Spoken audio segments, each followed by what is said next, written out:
All right, so I'm back with another one with Over the Top the podcast, and as y'all know, I always bring y'all a special guest.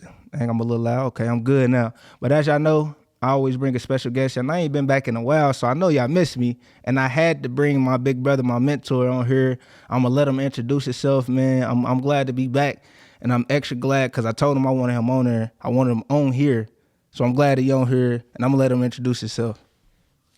So I'm De'shon McClain.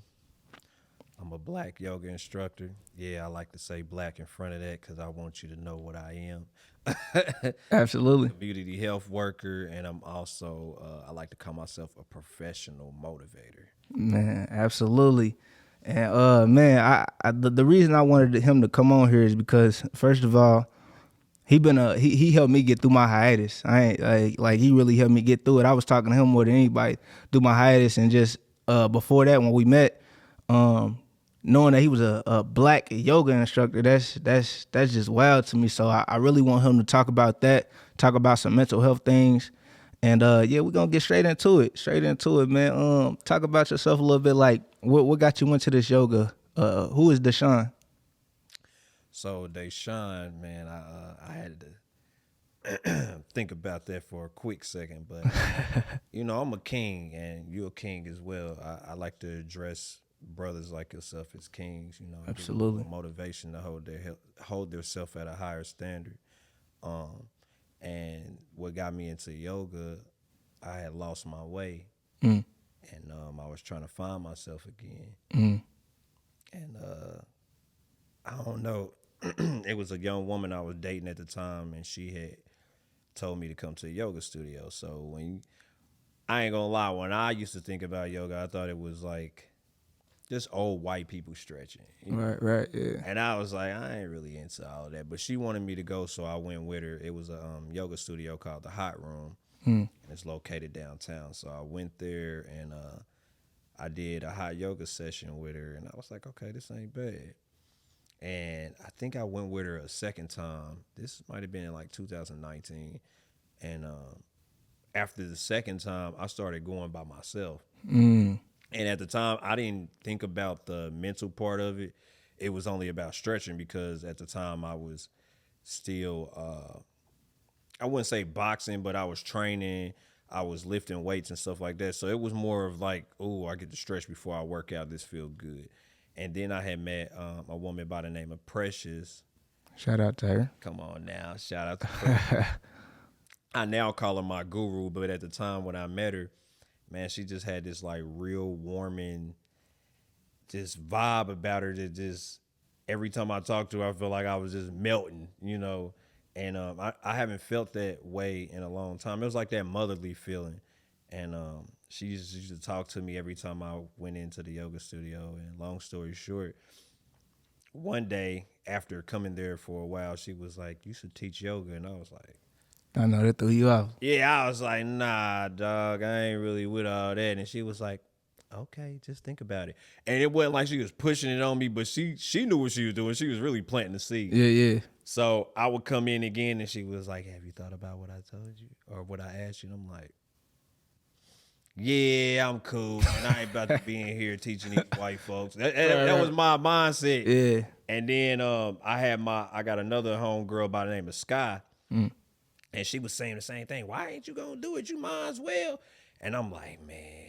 And she's a yoga teacher too. So they were in my ear, and they knew what they were doing. They was planting the seed. So eventually I ended up just to try it out. I was like, you know what? It ain't gonna hurt to try. So I went to where I now teach at called City Yoga. And it just so happened that the next training landed on my birthday, which is March 1st. Mm. So I was like, okay, that got to be a sign because March 1st is around the corner. That's when this starts up. Yep. And fast forward through it. Now I'm here. I went through a 5-month training. I learned some stuff. The owner of the studio, he put me in position to win, and I took off. Absolutely. And yeah, I'd have been to about I think 3 of his yoga events. Different. And I think 2 of them was it was R&B music, so it changed my life. If y'all go look on my Instagram, I did after going to one of his yoga events. I had went to the crib and started doing yoga with my daughter. All because of him. So shout out to you. I appreciate you for, man, planting that seed in me and just inviting me to the yoga class and showing me something different. Cause again, we don't see too many black males doing yoga. Yeah. What keep you inspired? Like what keep you going? Man, my children, dude. I got 3 beautiful daughters. And just seeing them evolve is just like, I never was that smart, or at least I don't think I was that smart. So just watching them grow and actually introducing them to yoga and letting them get to watch their father, a black man, you know, teaching yoga and doing yoga is like, they may not get it now, but I know when they get older, they're gonna be like, damn, my daddy was the shit. Man, what? That's fire. I know, man. So that my kids actually keep me going, and then people like you know what I'm saying? Appreciate Like that, yeah. words of affirmation is one of my love languages, man. And just when people give me words of affirmation, it just keeps me going. Like, okay, you're doing the right thing, especially coming from another black man that's doing something special in the community too. So. Yeah. Appreciate you, bro. Nah, I appreciate you as well, man. And coming from where we come from, you from Indiana, right? Mm-hmm. Yeah. So I mean, you know, like it's serious. So it's like coming from where you come from, how you feel like it inspired just the people from Naptown. Man, it's still a work in progress. I see a lot more black individuals doing yoga. You know. Mm-hmm. It's been around for thousands of years if you want to talk about the history of yoga, but far as our people actually engaging in it, I didn't see many even before I started teaching, and now that I am teaching, is people like I just got a random text from one of my friends was like, I think I want to teach yoga.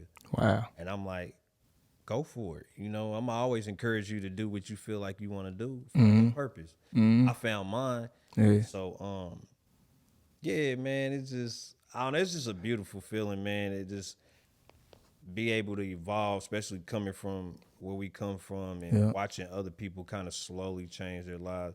And it's about planting the seed. So I know some people you feel like aren't engaging in it, but when you out at a gas station and you see one of your buddies pull up and he like, "What's up, bro? Yeah, man, you still doing that yoga thing?" It's like. It's like I didn't think it's a phase for you. You know what I'm saying? They think it's a phase, but at the same time, it's like I think they respect me because it's like bro ain't really out here like he used to be. He really doing something positive. Right. And every time I see somebody that it's either the yoga thing or bro, you still at the gym, man. I really need to get in there. And okay, I'm gonna give you this quick story real quick. So go ahead. We love the stories. I went to the gas station. This is probably about 4 or 5 months ago. And this dude was like, hey, man, I got, what did he say? It wasn't Percocets. It was some type of pills. He like, hey, bro, I got these, it wasn't X. I don't know what it was. It was some pills. And he was like, he was telling me, did I want to buy some? He was inside the gas station. I was like, nah.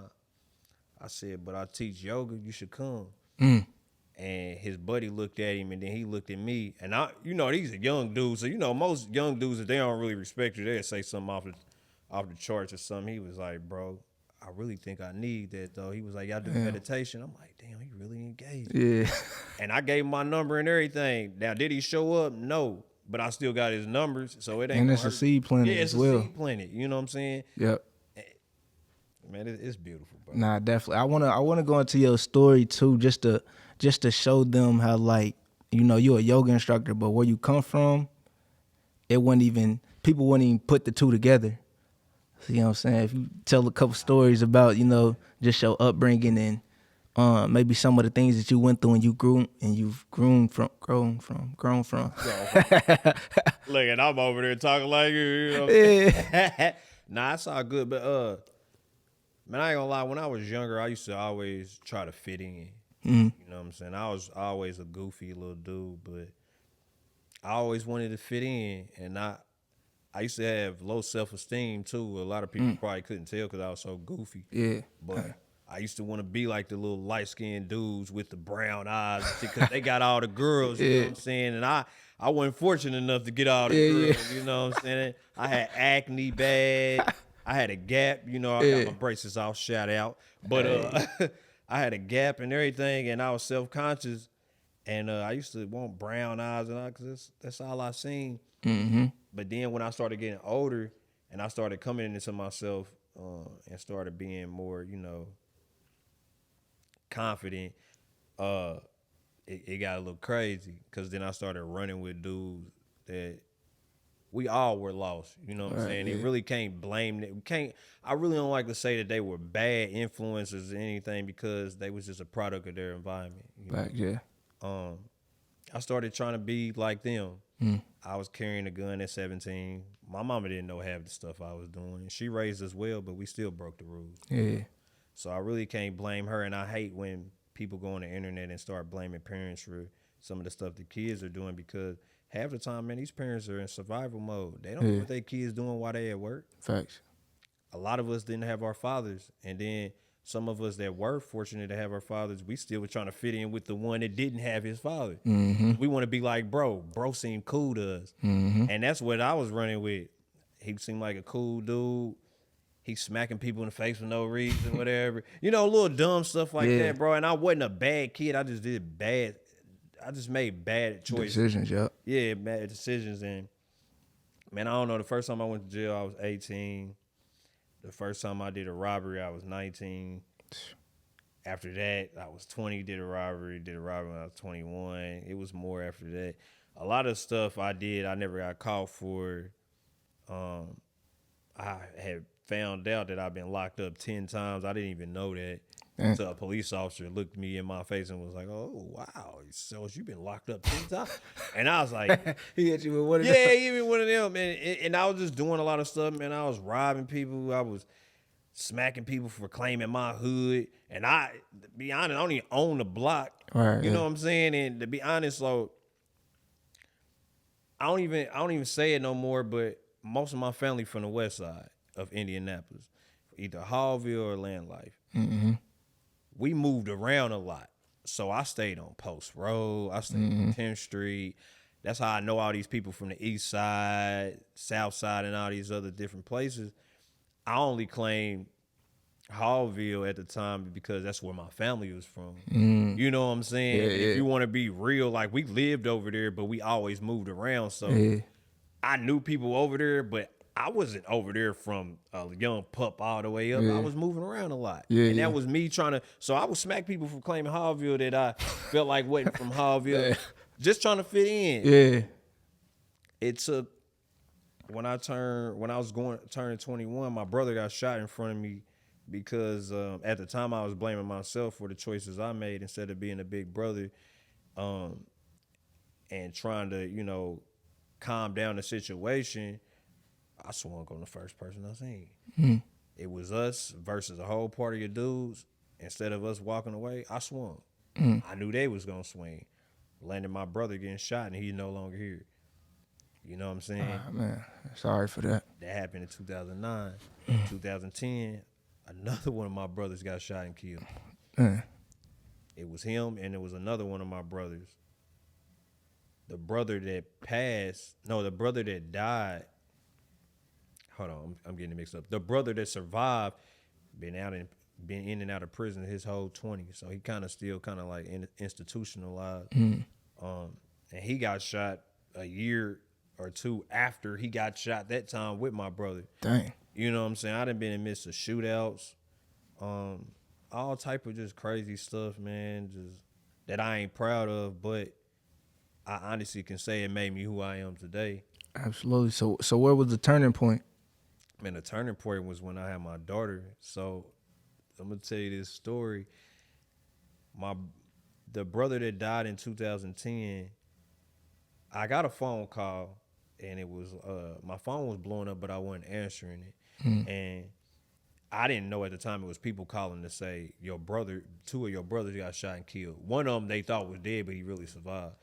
And I answered the phone, and they like, your brother gone. I'm like, my brother gone. At the same time they telling me this, in the other room, my oldest daughter, mom, her water breaks. Ah, man. So let me back up. April 1st, my brother that passed away, he called and played a joke on me. So they said that he got shot. April 2nd, he really did get shot and he died. April 3rd, my daughter was born. Right. So hours after my brother getting shot, I'm going from Methodist Hospital over to Wishart at the time to see, on the little monorail thing. I'm going from hospital to hospital to see the brother that's still alive and to see my daughter that was born.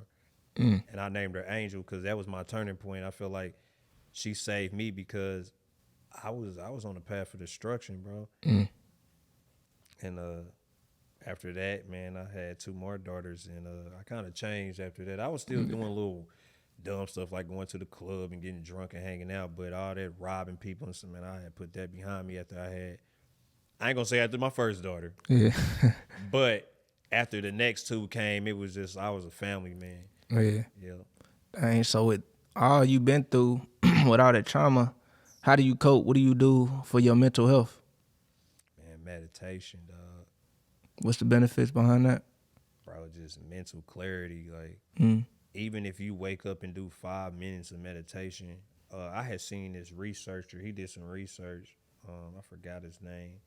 And he was talking about the benefits for 30 days of doing 5 minutes of meditation for 30 days. And it would drastically change the way you perceive things, the way you see things. And yeah, I haven't got as disciplined as that, but I just realized, like, even waking up, meditating and stretching too for 10 minutes, 15 minutes a day, man, it kind of change your mood when you going through your day. You know what I'm saying? Like, even going to work, I noticed that if I meditate before I go to work, I'm more calm than I am if I don't meditate and I go to work. Yeah, that makes sense. You know what I'm saying? And then prayer as well. Yeah. So, you know, my beliefs are a little different than other people. I do believe in a divine creator, you know. But the way that some people may pray, I pray a little different. And I talk to my ancestors as well. So, yeah, I hope that answered your question. I get to go That definitely answered my question, and because I had 2 other things that I was thinking I wanted to talk about. One of the things I wanted you to explain how the yoga class that I've been to, you know, so the listeners, if they interested on ever coming, and then I wanted you. I don't know if you remember anything that you told me during the hiatus, but I want you to share that with the people as well, since I'm really kind of back from it. But you can start with the yoga and just how it's all set up. And just how if they ever come, what they can expect. Okay, cool. So I teach a class, teach multiple classes. And the title of it is Rhythm and Flow. But, you know, I went and got my LLC and yada, yada, yada. And now Rhythm and Flow is me. So when you see me, it's either De'shon, Paradise, or, you know, some people after this podcast might start calling me Rhythm and Flow. But my classes at City Yoga are called Rhythm and Flow. And what you can expect if you come to my classes, we play soulful music, R&B music, and it's a vibe. And I feel like yoga is a spiritual, you know, a spiritual thing. But think about it. When you play Erykah Badu or something, what kind of feeling do you get?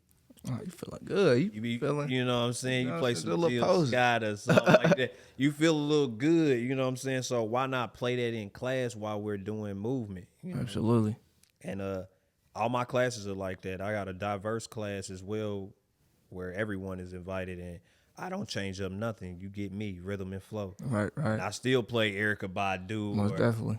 You know what I'm saying? India Ari or whatever, because I definitely. want everybody to experience my blackness. Yeah. And 2 of the matter of fact, the class you came to is a BIPOC class, and if anybody don't know what BIPOC is, it stands for Black, Brown, Indigenous People of Color, and that's all it is. In 2 of my classes that I teach is people like us, that look like us, that identify as us. I don't care about your body shape. I don't care about your pronouns or anything. Black is black. You know what I'm saying? And black is beautiful. I don't care if you gay, straight, bi, whatever it is if you black, you know what I'm saying? Facts. You're welcome to those 2 classes. Absolutely. And I think that's what I loved about the class. yeah, man, yeah. And especially that soul music that you was playing. Come on, man. And I switch it up from time to time. You might get some Summer Walker or something in there, but Yeah, absolutely. it's just a vibe, you know what I'm saying? And we end it with meditation. I don't care if it's 10 minutes of meditation, either it's guided meditation or it's just me playing sounds, because I don't like to talk all the time. Yeah. So and that's what that is. You know, when it comes to my classes. Absolutely. And I ain't gonna lie, that's one of my favorite parts of the um yoga class is the meditation, cause I don't get too much time to really just relax and that little 10 minutes just take me to a whole another world. Yeah, Sitting still, man. A lot of us aren't used to sitting still. Yeah. Even for 10 minutes, like I see people fidgeting within 5 minutes of laying down. It's like they haven't grasped the concept of sitting still. Yeah. Or even being with themselves. Yeah. You sit at home for 5-10 minutes, your mind going all over the place if you ain't got the TV on or you ain't got something electronic on. Yep. People can't even go to sleep without having a sound on. Most definitely. That's crazy. The fan or something. You got to have something. I'm just going to throw a percentage. I guarantee 75% of the world cannot go to sleep without some type of sound. Yeah. Yeah, I gotta have a TV on. You know what I'm saying? The TV, the fan, Yeah. even meditation sounds, but like sitting by yourself. Because I done had classes where I don't play nothing. For real. Just lay there. Okay, yeah. Learn the art of sitting with yourself. Yeah. It's a very uncomfortable thing, but we got to get comfortable with being uncomfortable. Yeah. You know what I'm saying? So. Most definitely. I don't know. I love it. That's my favorite part of it. Just, I remember the first one you said, I thought you was asleep. I thought you was asleep. No, I wasn't asleep. But so yeah, man. I want to ask you, if it was somebody that you could give a shout out to that helped you got to where you at today, other than your baby girls, who would it be? Man, bro, it's a lot. Why? It's a whole lot. Well, give a message to all of them then. I'm gonna give a message to all of them. Cause you don't want to leave nobody out. They be bad at the mud. They see that. I don't want to leave nobody out. And to add on to what you just said, I kind of like don't like the expression, what is that, self-made? Come on, man. Because I don't care who you are. You didn't do that yourself. At all. Come on, man. You didn't do that. I be making that clear. I do a lot of things by myself, but I have a lot of people that pour into me. Mm-hmm. Like through my hiatus, we was talking. Yeah. You was pouring into me. You know, and the other people that someone like they pour into me to get me to this point. Like me, I don't got a lot of family that pour into me, but I got a lot of people outside, like the friends, close people that I speak to that encourage me and speak life into me. And I feel like that's important to have, man, especially on them harder days. Who do you talk to? I made a post on Twitter, I think it was like 3 days ago. It was like, who gonna motivate the motivator? Oof. Who? My buddy said today, he said, what did he say? I said, who gonna motivate the motivator? And I think he was like, the motivators or something like that. I don't know what he said. Yeah. That's a simple answer. I love it. But yeah, man. So as far as like everything that you got going on, man, what's next for you? Bro, honestly, man, that idea changes all the time. Like, I know what my purpose is now, but I don't know. What's your purpose? What's next, man? My purpose is actually getting people to their next step. You know what I'm saying? Whether that's spiritually, emotionally, mentally, physically. Yeah. I mean, I got people that ask to work out with me all the time. I got people that ask me, like, what my diet is, how am I so strict on what I eat. Matter of fact, I'm about to pull up what you said to me during the hiatus. Come on, man, tap in and shout out. I do want to shout out a couple people. Go ahead. I want to shout out Precious and Sky because without them, it wouldn't be no Rhythm and Flow. It wouldn't be no all black classes. It wouldn't be none of that. They the one put me in the game and they put that bug in my ear and watched that plant grow. So I want to shout out both of them. I want to shout out all the black yogis that I've came across that out there doing their thing. I ain't gonna go down a whole list because it's about 30 of them. Mm-hmm. You know what I'm saying? People don't even know it's. Yeah, I'm a black male. I'm a yoga instructor, but there's a lot of black yoga instructors out there. See, and we need to know about them. We need to know about it for sure. But I want to share this. So y'all talk your shit. Hey, y'all. So I had asked him before my hiatus, like, man, any advice he can give me before going into it, anything he could tell me. That's what he said. And I screenshotted it and actually kept it as my screensaver. Wow, I don't even remember what I said. Yeah. So he texted me back and he said, to take it easy. To take it easy on yourself. Also, it's okay to make goals, but don't get caught on them. We work towards goals, but at times if we don't reach them, we get disappointed. Understand there is no final destination to our journeys. That message right there is what really I look at it every day, and it really kept me going with my hiatus. And for anybody that don't know that I took a hiatus in January from literally everything: social media, sex, liquor, from some people, from everything that I got going on my podcast, what I had going on my podcast, everything that I was doing. I just took a break from and really spent time with myself and my children. And it really changed my life. If y'all go look to where I was at, to where I'm at now, how I'm moving, the moves I make, different confidence that I have now, it was based off that hiatus and going back to the drawing board, fighting a whole lot of demons during that time.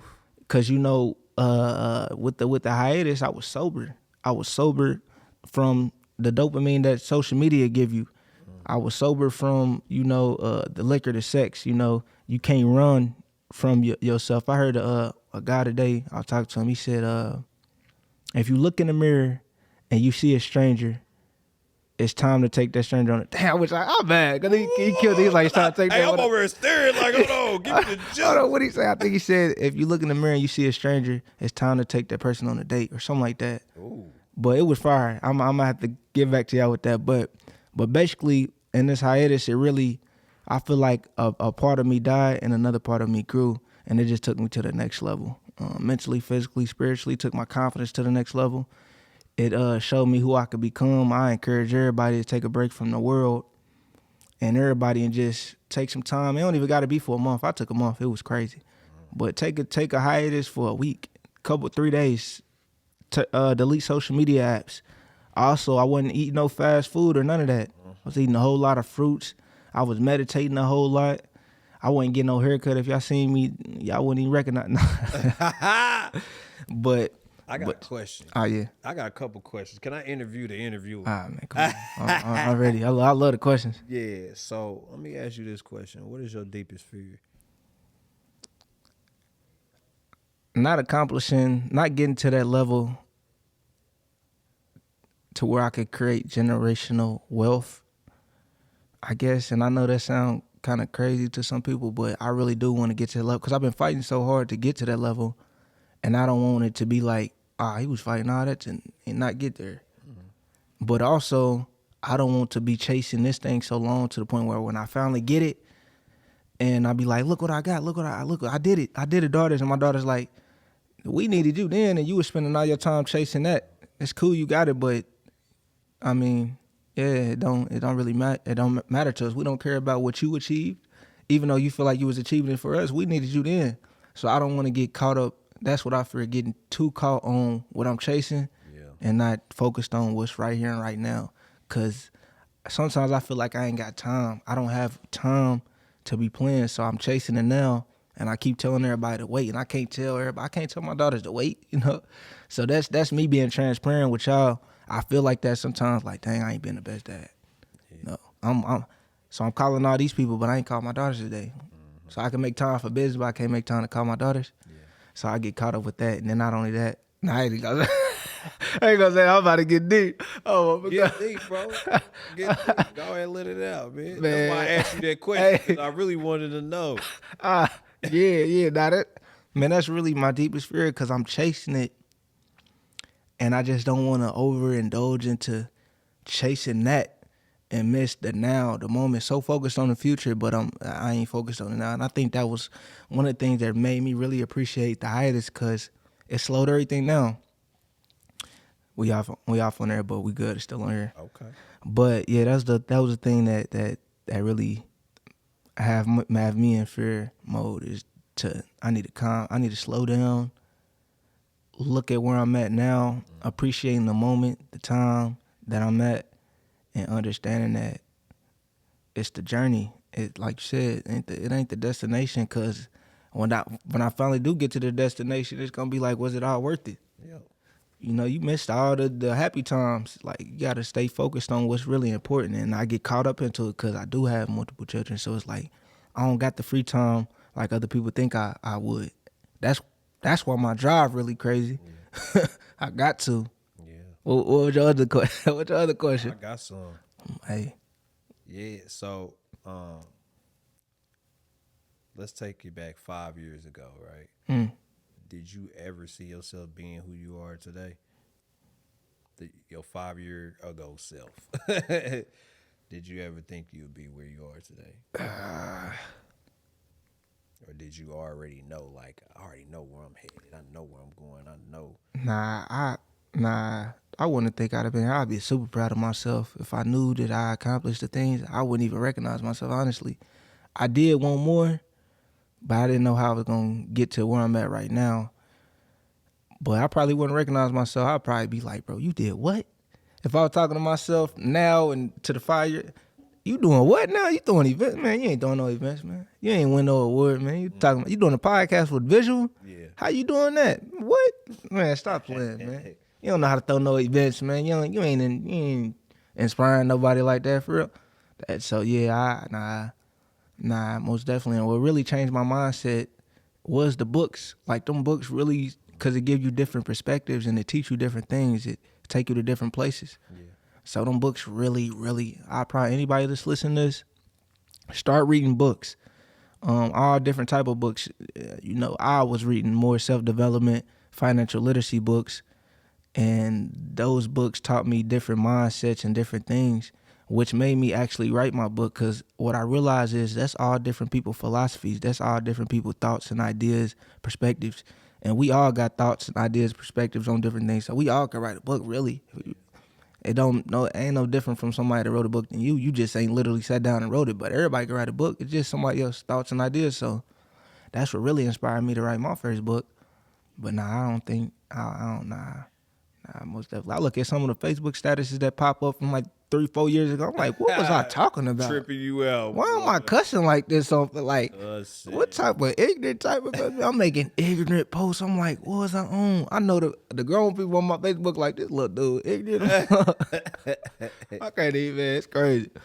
Dang, you got some good questions, man. Man, yeah, because the follow up question is if you could talk to yourself in the next 5 years. So, you being in the present moment, if you could talk to yourself in the future, what would you tell yourself? I tell myself, prioritize your time better. Yeah. It's okay. We still on here. Thank you. But now, what I would tell myself to prioritize your time. Prioritize your time. Appreciate the moment. You ain't in no rush. You got what's for you is gonna be for you. Yeah. Period. Point blank. Don't rush it. You good. Appreciate the time. Take your time. Calm down. You good. And surround yourself with, appreciate the people that surround you that's really pouring into you. Because I got a bad habit of just going, I'm so used to, I don't really have friends growing up. So I'm used to just real life being alone. I ain't had no big brothers, no big sisters that would just surround me. I ain't had no big cousins or none of that. My mama got one brother, crackhead. He ain't had no kids or none of that. So I grew up alone. If I'm fighting somebody, I'm about to go get my cousin. I'm about to go get, no, none of that. I ain't have friends. So now that I'm older and I have people that pour into me, I gotta learn how to be more, reach back out to them even more. Yeah. And to show that same love and appreciation that they giving and pouring into me. It's just I'm so used to just being alone. I go without just talking to nobody and be like, hold on, you ain't talk to your mentor, you ain't talk to your pop, you ain't talk to the person that always come to your events. Like I had a shout out to this guy called Uncle E. Yeah, he came to all my events, and I only known him for a year. He from California. I only know him from man, he done more for me than my whole family. And I be having to remind myself, like, man, you got a good person that important into you. Man, you don't call him, just check up on him. Call him, let him know how you been. Cause if something happen, he gonna make sure he got you. And that's crazy to me. So I think that's what I would tell my. Well, so what about you? You got to answer all them too. Okay. Well, I'll start with where you just left off, man. I'll just keep it short and simple. I would tell my future self to keep going. You know what I'm saying? Like I once told you, it's about the journey. Mm-hmm. Sometimes we can get, how do I want to put this? Sometimes we can veer off the path that we were meant to take, and then we start. It's like being on a sidewalk and then you start walking in the street knowing that all this danger is there. You know what I'm saying? And then something may happen drastically that'll put you back on track. But it's like, was it worth getting off track? You know what I'm saying? Yeah. So just stay the course. You feel me? Like, heartbreak happens, pain happens, all of this, it makes us a better person. What's shout out to Aaron Green. Struggle made me. You know what I'm saying? Shout out to him. We're continuously struggling. That shit don't stop. Yeah. You know what I'm saying? You struggle to make a book. You struggle to do this. You struggle to do that. So I would just tell myself, just to stay the course. Everything else is just gonna happen. I'm one of them people. I don't really like to look too far into the future. What's gonna happen is gonna happen. What's meant for me is gonna be meant for me. Yeah, facts. Nah, yeah. Far as 5 years ago, me, Yeah. bro, I ain't gonna hold you, bro. I never thought I'd see y'all. I'm using terms like beautiful. I didn't use terms like beautiful Right, yeah. 5 years ago, bro. I didn't. The first time I was even called king, I was in Detroit in a strip club off of 6 Mile. It's rough over there. I was in a strip club. A guy stepped on my shoe as I was trying to get a drink. Turned around, I'm like, damn, I'm in here with all females. He in here with a whole group of I said, it's about to go down. First thing he did, he looked at me, said, my bad, king. This dude just called me a king. That's different. Hey, man, you want to come in our section? We got some drinks and whatever. Nah, I'm good, bro. Appreciate it, though. I'm like, all right, he might be on one. I got the strap in the car. I'm going to have to watch him. Yeah, He yeah. being too nice. In the night, all right, king, man, you be easy. I'm like, they really? I went home, made it back to Indianapolis, and it threw me that I got called a king by somebody in a whole nother city that I don't know nothing about in a rough part of Detroit. After that, women calling me king or whatever. I'm like, oh, okay, I am a king. Yeah, yeah. You know what I'm saying? Terms like beautiful and king, even the organization I work for an organization called BU Wellness Network. And that organization, I am the only cisgender heterosexual male there. You know what I'm saying? Everybody else is either transgender, a cisgender woman, or a gay man. 5 years ago, I wouldn't have been around no LGBTQ community like that. It ain't like I didn't like them. It's just that ain't what I'm used to. What do I look like hanging around y'all? We ain't got nothing in common, bro. Yeah. Now, man, it's just like they like my family. You know what I'm saying? We every now and then somebody might get into it or whatever, but at the end of the day, man, everybody in there like a family. They treat me like one. I got shout out to Damon. I call him my big brother, and he been like a big brother to me. Yeah, he is a gay man, but he ain't never try to holler at me or do that. And that's another thing, like this stigma. We think that gay people always want to holler at us or something like that. Some of them think we ugly. That's funny. And man, it's just a beautiful thing just being in an environment I am. Like meeting people like you. Like, bro, I'm not gonna lie, 5 years ago, bro, I wasn't around people like you that's motivational and writing books and stuff like that, bro. And I really, honestly, I ain't care 5 years ago. Yeah. I was 30 years old. I'm 35 right now. I was 30 years old. Only thing on my mind was I'm trying to get some money, that is. Yeah. You know what I'm saying, bro? Yeah. So, I was. So that's that question. That's the answer to that question. But what was the other question I asked? I think it was the first question. What was the first question? The past, the future, and what is your deepest fear? Oh yeah. And bro, I think what yours was is mine, bro. Like my deepest fear is like my daughters and them being like, "Daddy, you wasn't there when you should have been." You know what I'm saying? Man. Bro, I know that there's men and women out there that hurts when they hear their child say something like that. Yeah. I can say the same thing. Like, my real father died when I was almost 2 years old, so I didn't know him. My stepfather ended up being a drug addict, whatever, and I don't really have a lot of fond memories of him. And then my brother and them, my stepbrother and them father, he was an alcoholic, so I used to watch him beat my mama ass. So I don't really have, and then like all my uncles and stuff, man, they were either in the streets selling drugs or they were doing drugs. So I didn't have positive role models around me, and if they were around me, I looked at them like cornballs. Yeah. You know what I'm saying? So I wasn't gonna respect you anyway because you're a cornball to me. So now that I'm a father that really stand on morals and principles and stuff, that's my deepest fear is failing my children. You know what I'm Most saying? definitely, man. Cause man, And then we got girls, bro. You know, that's hard. mm-hmm. As a black man, a lot of these young girls didn't have fathers, so they running around only fanning and Mm-hmm. just doing stuff to get attention from men. Mm-hmm. Have you noticed every time somebody's birthday come up, they do like a half naked photo shoot? Mm-hmm. Every time. Every time. Some of them might say, "Yeah, I had my father in my life, but was he active?" Yeah, that's the Cause real you wouldn't question. have done that. Yeah. Especially if he alive, you Mm-hmm. would respect your father too much to even do something like that. And if you're gonna do it, you wouldn't have televised it. Yeah. And you know, no disrespect to anybody. I want to throw that out there. I ain't pointing out nobody. You know, that's just my opinion and how I feel.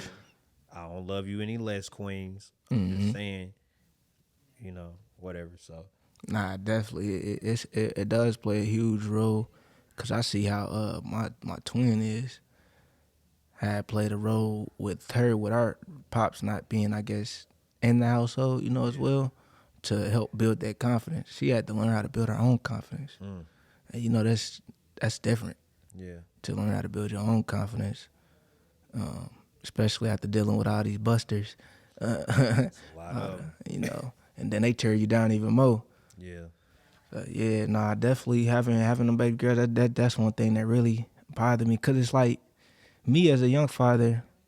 Like I said, I don't be feeling like I got time like that. So I'm spending my time on the 9 to 5. I'm spending my time chasing my goals with the investments that I'm making inside the podcast, writing books, throwing events, and I'm trying to build all this so I can leave a legacy and so I can build a legacy while they're here. With the 9 to 5, I mean, it's like, I don't know. I feel like it's now or never for me because I'm young. yeah. But then again, it's like if I'm spending all my time right here and all my daughters is getting is a weekend or picking them up a couple times during the week, is all that even worth it? Let me ask you a question. You mind me asking how old you are, bro? Yeah, nah, yeah, I'm 25. You 25? Yeah. Bro, I'm 35, so I got 10 years on you, right? Yeah.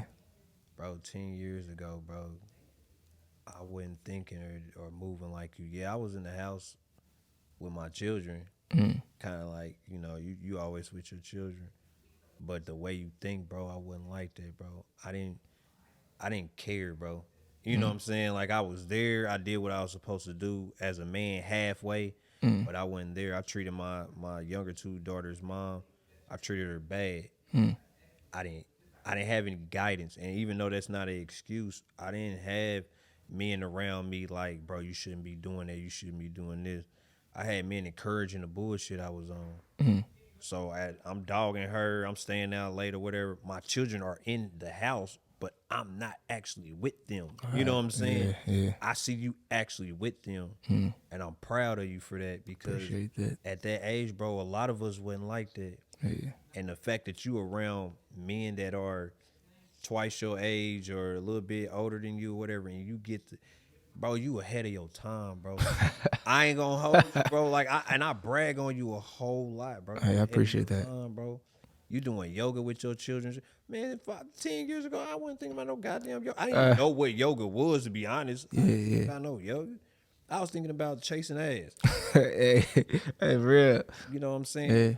And I ain't gonna lie, like a couple years ago, I ain't like this now, but seeing somebody like you being the age you are, it used to bother me because it's like, damn, I should have been like that. But then it's like, but I got time. You know what I'm saying? My kids ain't teenage. Well, my oldest daughter 13, but I got time. You know what I'm saying?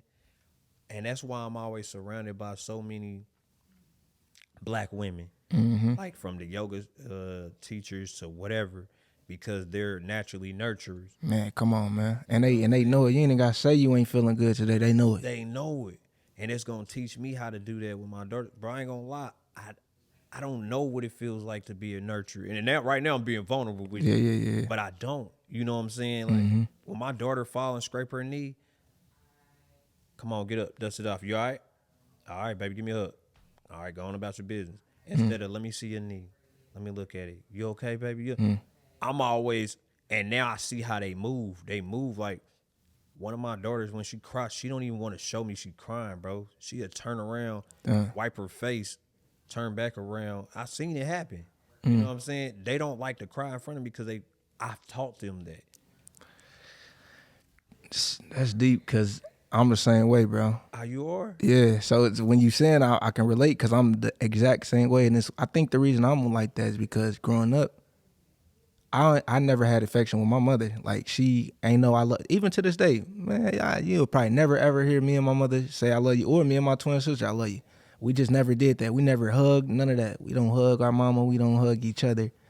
So I think that play a part in that too for me. You know, Me too, bro. I ain't gonna hold you. Like, I ain't said this a lot, and it ain't no disrespect to my mom, but she had me when she was 15. So I practically grew up with my mama, and it ain't her fault. You know what I'm saying? Nah. She was just, I'm growing up with you, so she's learned. Ain't no blueprint to raising a child. Nah. Well, I ain't gonna lie, like, I kind of resented her for certain things, you feel me? And, like, I tell my mama I love her now, but it still kind of feel weird to say it. Yeah. And I don't give my mama a lot of hugs. You feel me like that? Like, I love my mama. Like, I know you love your mama. Yeah, but absolutely. it's like, that's something that we gotta learn. Yep. We didn't grow up learning that. Yep. Like, it was missing or something. I don't know. And the funny thing is, someone will probably be like, well, if you didn't get that and you wanted it, why didn't you give it? I don't know how to. It's kind of weird. So, like, when my daughter, I had to learn how to be very affectionate, even when every time I send hugs and kisses. Yeah. And I ain't gonna lie, even to this day, it still feel weird to me because I didn't grow up with it. Yep. But I'm getting better. So I had to kind of teach myself how to do it for my daughters because I didn't receive it. So, yeah, that definitely, yeah, my daughters fall and hit their little knee. And I try my best as I can to, like, you know, but yeah, I'm the same way, and I'm glad you told me that now, so I can be overly, oh, come here, Yeah, you know what I'm saying? for real. So, cause I don't want them to grow up to be extra hard body or extra, to act like they gotta hide how they feel and from me or none of that. Cause I want my daughters to forever be able to come to me about whatever, especially when they get older. Like, cause I know, you know, as they get older, when they like 15, 16, they might get in a position where they might be with their friends or something. And I don't want to call daddy, he gonna be mad at him. Nah, I'm gonna be mad if you don't call me. Call me. I don't care if you over there and y'all was talking to boy. I don't want you to talk. Call me, cause if you get in a bad position, I want to be able to come to your rescue, and I want you to be able to know that I ain't about to be mad at you at all. I don't care what you was doing. I ain't about to be mad at you. At all, bro. I tell my daughters that now. Like, don't ever feel like you can't call me for nothing. Come on. And the more and more I am around, you know, nurturing women or whatever, and bro, let's just start here. Yeah. I like being around women. Yeah. Bro, I don't like going to the shindig where it's just me and my homies and they got liquor and everything. For one, I don't drink, I don't smoke. Mm-hmm. I don't want to be hanging around with y'all all the time. I love women. I love Me too. everything. You know what I'm saying? And when people hear us say we love women, I think they take that out of context, like we whores or something. Nah, It's yeah. like, no, I love women, especially black women. Yeah.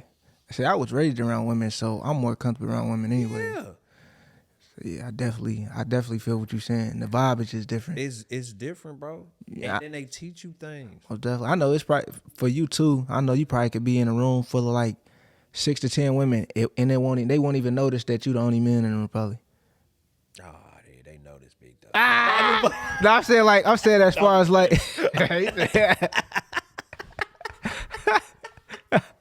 Hey, he got me. Hey, that was it. Nah, but not for real. I be in the room and I be just comfortable. Yeah. I be just chilling. But if I'm in a room full of all dudes, I don't be comfortable. I ain't gonna lie to you. Guard and you trying to, hey, this dude might be looking at me kind of funny. I don't know. You know, I don't know. It's and then it depends on the crowd, what we doing. Yeah. If you just chilling, bro, I'm not coming to just chill, bro. If you got an event like what you had, especially if it's an event for all black men, then hell yeah, I'll show up. Mm-hmm. But if we just about to be kicking, you gonna be over, one dude gonna be over there rolling up a blunt and bro, I'm not doing that. Why would I do that? And you said you 35 now. I mean, shoot, 35, that's like some little 16, 17, 18. Oh, it is. And I still see 35, 37, 38-year-olds still doing it. I got a cousin that's pushing 50, bro. And he still like to hang with the young ones. Go to the club. I told my little cousin, he about the same age as you.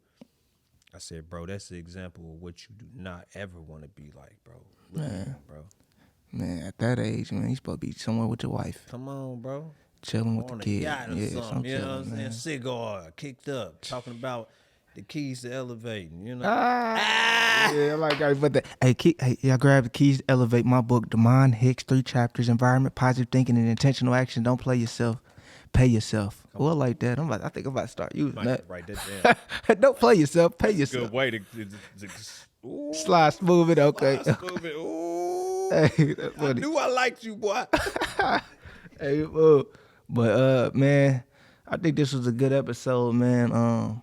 Yeah, this was a great episode, man. And man, I want you to lead the people with just some inspirational words, and then after that, tell them where they can find you at, and to follow you, all the information they need to know. Man, I'm gonna leave y'all with this. This is the first thing that came to my brain, so I'm gonna say it. You wasn't put on this earth to be liked. A lot of us care about what people think about us, and it prevents us from growing. A lot of us do things that we don't want to do to appease someone else. We weren't put here to be liked. If people don't like you, I'm going to say a cuss word, and it's okay. Oh, go ahead. Fuck them. Yeah, absolutely. Hold on, I need you to say it again. I gotta record you saying that. Go ahead. Hold on, say that one more time. You wasn't put on this earth to be liked. We weren't put here to do things that we don't want to do to appease someone else. What I say to this is, if somebody don't like you, fuck them. Fuck them. And they get a kick out of that at the yoga studio. That's my attitude. It's like, I can't really fully say I don't give a fuck because I wouldn't be talking about it, but it's like, fuck them. I don't give a fuck. If you don't like me, that's okay. You can go like someone else. Nah, that's true. Bernie Mac said it. Bernie Mac, yeah. Fuck him up against the wall. Crazy glue on it. Yeah. Hey, nah, for real. Nah, but yeah, I want to leave him with that, man. Like, do what you do what you love to do, man. Don't ever feel like you have to go out of your way to appease somebody else. Like, nah, bro. You know, we was put here to be, you know, to distribute love and peace and, you know, all of that stuff. But at the end of the day, bro, don't put yourself in the ground trying to make a motherfucker like you. Man, fuck them. Yeah. Fuck about none of that. Nah, What else you tell me you leave him with? Look My you about to get me activated, bro. Nah, you good. Nah, and then just let them know where they can find you. at. So you can find me on Facebook, Paradise McClain. You can find me on Instagram. It's paradise_the_vibe_. Think it's McClain. Yeah, McClain. For our Snapchat, don't worry about that. I'll tell you about it later. Where else can you find me? I teach at City Yoga Mondays at 7:30 p.m. It's a BIPOC class if anybody interested. It's donation based, so if you don't have it, I still want you to come. I teach on Saturdays at City Yoga, 2:30 p.m. BIPOC class. If you don't have it, still come. I teach on Saturdays at 8 a.m. Now that's a diverse class. City Yoga is hot yoga. City Yoga is located at 2442 Central Avenue. And yeah, that's where you can catch me at. Or you can catch me with bro, you know, elevating them keys. Yeah, top. And hey, y'all, man, tap in with another one. It felt good to be back. For real, it felt good to be back. And y'all stay tapped in. I know I've been gone for a little minute, but stay tapped in. I'm gonna drop a couple more, and y'all just let me know what y'all think about it. You know, tag me. And yeah, tap in with another one, y'all. Peace. Peace.